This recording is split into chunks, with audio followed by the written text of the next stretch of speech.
Good morning, everyone. Welcome today to this momentous moment. We are so excited. First of all, I want to thank the speaker, Matt Ritter, for his faith in us and for making us Bill 5001. To know that our caucus also understands what the aging population is going through is a momentous occasion in itself.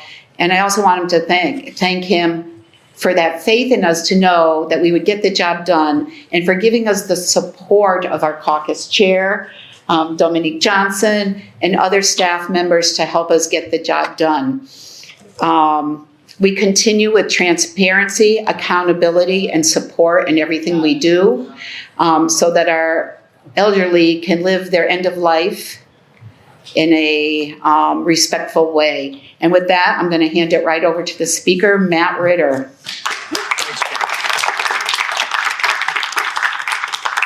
Well, Jane's one of the nicest people in the world, but also a phenomenal chair. And what I'm really pleased about is, beyond the advocates being here, is that we have Republicans and Democrats, and we have both chambers represented here this morning. This is the third iteration of 5001 that we've done. And I used to tease the Senate when they had SB1 because, Marty would say, well, it's SB1, we got to run it. Well, imagery is the greatest form of flattery. It works pretty well, actually. So we do it ourselves, too. But we try to do it in a way where we try to tackle issues that I think unite people, but have been difficult to tackle, right? So we started with children's mental health, and Tammy Exum and Liz Linehan took the lead on that, again, in a bipartisan way. Last year, it was Jay Case and Lucy Dathan working on the waiting list for people with physical and intellectual disabilities in that community. And now here we come full circle to aging issues. And I know the co-chairs, Senator Hockadale and Representative Garibay, have worked very, very well with, as I said, Representative Belinsky and Senator Seminara. It really is a treat when you see that, because lasting change in the legislature probably comes about best on complicated issues when it is bipartisan. There's some things we got to go our own ways and have our disagreements. But you're going to have different governors, you're going to have different speakers, you're going to have different chairs, the numbers can change. But when there's buy-in from four caucuses, that's really hard to change. And that's how you make meaningful impact for the folks we're trying to help here today.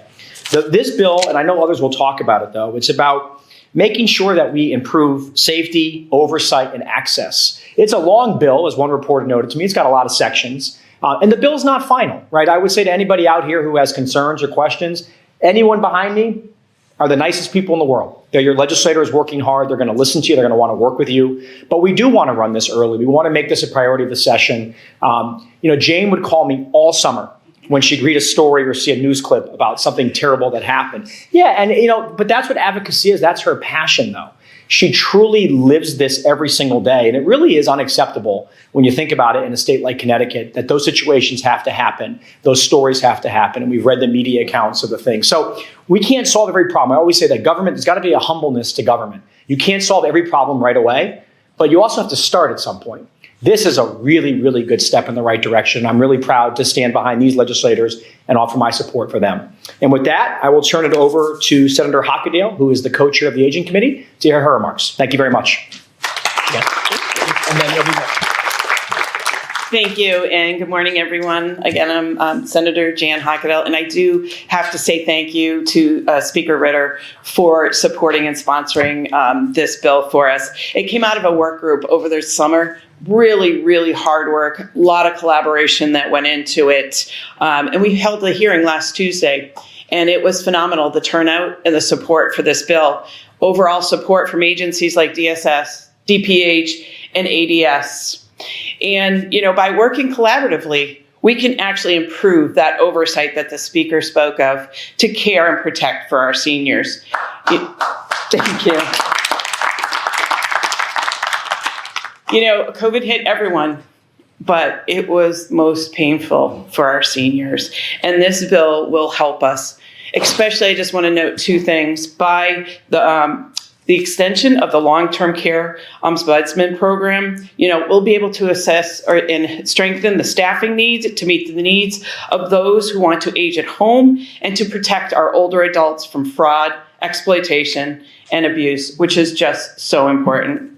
And then the other one I wanted to mention is the inclusion of presumptive eligibility. As the name suggests, those will be eligible to get Medicaid without having to wait for the application process and the approval. They'll get those 90 days right there when they need them. So very excited about this bill. It's going to do a lot of good things. There is so much collaboration. And again, I just have to thank everyone on the committee because it totally is a bipartisan working group, just looking for the best in everyone. So ready to put it across the finish line. Thank you.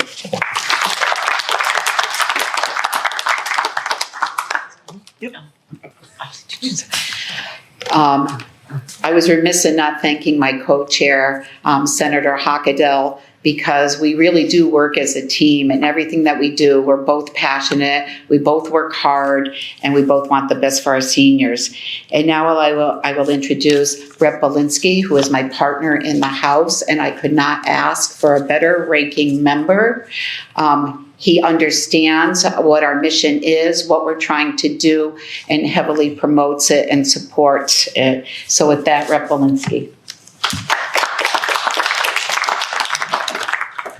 Thank you so much for being here, and thank you to Speaker Ritter. Matt, thank you so much for your support. This is not the first time I've stood up in public and said thank you, because you get it also. It's not just about aging, it's about everything that we do here. The bipartisan teamwork that we see on this aging committee is absolutely refreshing in a world of politics where we don't seem to be able to meet in the middle. We have a unified purpose on this committee, and we've all had personal family experiences with many of the things that right now we're setting policy on. We are also guided by incredible staff members.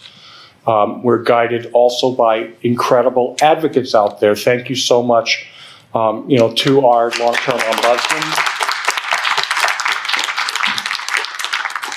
to our thousands of friends at AARP, and of course the Alzheimer's Association. I have a long-standing relationship with them that I will not go into in any depth, except to just say they're fantastic and their values are all right in the proper place. But we are looking at policy here that allows Connecticut to migrate itself to what our consumers want. So my background is in marketing. I'm a research-driven person who's done new product development and all kinds of stuff like that.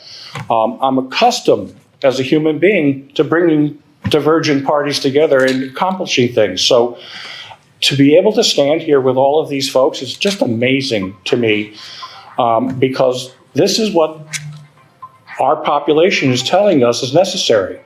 They want to age in place, okay?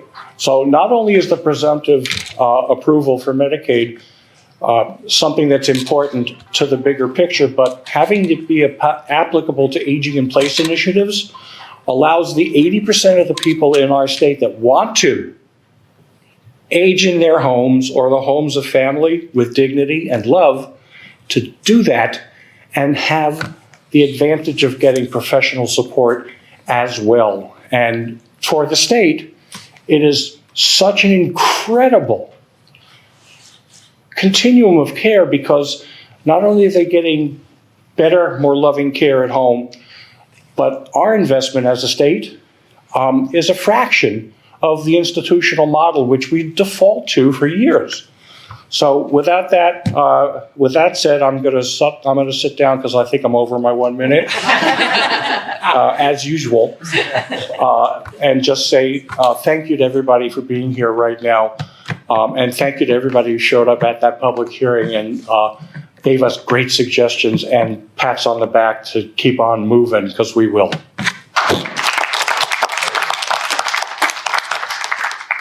And now I'll introduce Senator Lisa Seminara, who is ranking member in the Senate.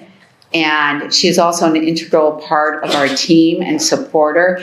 And she may not know it, but one of the things I love about the senator is she asks questions. Maybe sometimes it's things that I don't or others don't think of, but helps us think more and make it a better bill. With that, Senator Seminara. Good morning, everybody. Thank you for having me, and thank you to the Speaker for supporting this bill. The issues that we consider here in the Aging Committee are neither Republican or Democrat. They're human issues. And I am proud to say that we work collaboratively to do our best to solve those issues. And I want to thank my colleagues first and foremost for that, because I think it's a terrific way to work under this Golden Dome. People want and deserve to be able to stay in their homes even when they need assistance and not to be forced into nursing facilities. House Bill 5001 will help people do exactly that. The bill expands oversight into home health care. It requires the state to implement and training programs for family caregivers who provide personal care assistance under the Community First Choice Program and the Medicaid Waiver Program. It recognizes family caregivers as the backbone of our long-term healthcare system.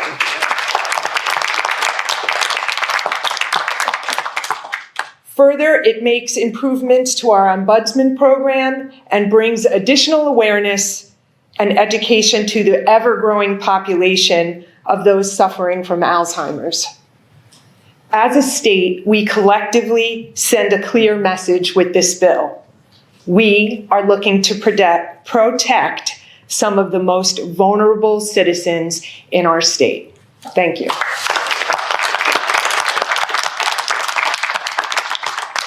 So just another round of applause. I know the Alzheimer's Association is here. Christy's here somewhere. Okay, our North Central area on aging, our friends from AARP, and many others, and I'm sorry if I don't remember you all. And I also want to mention Rep. Michelle Cook, who is a mentor to me and has helped me. She's dealt with these issues for many, many years, so when I have a question, and I'm going to forget someone, and Mairead, you know, but also my staff, Will Cromwell and Kessa O'Halloran. I could not do what I do without their help, so I am really appreciative. And with that, I'll hand it over to questions.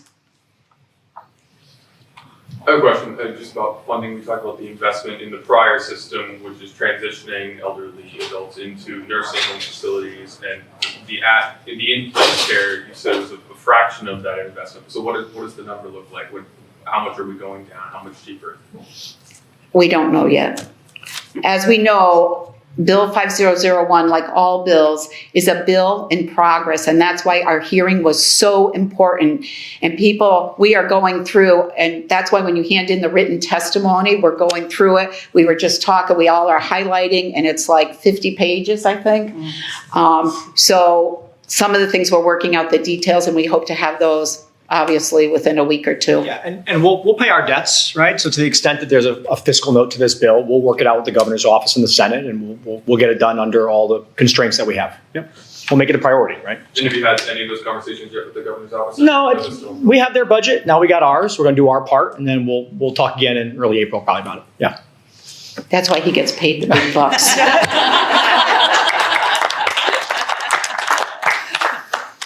Are there any other questions? Well, thank you so much All right, for that was sharing great. this joyous moment with us, and thank you.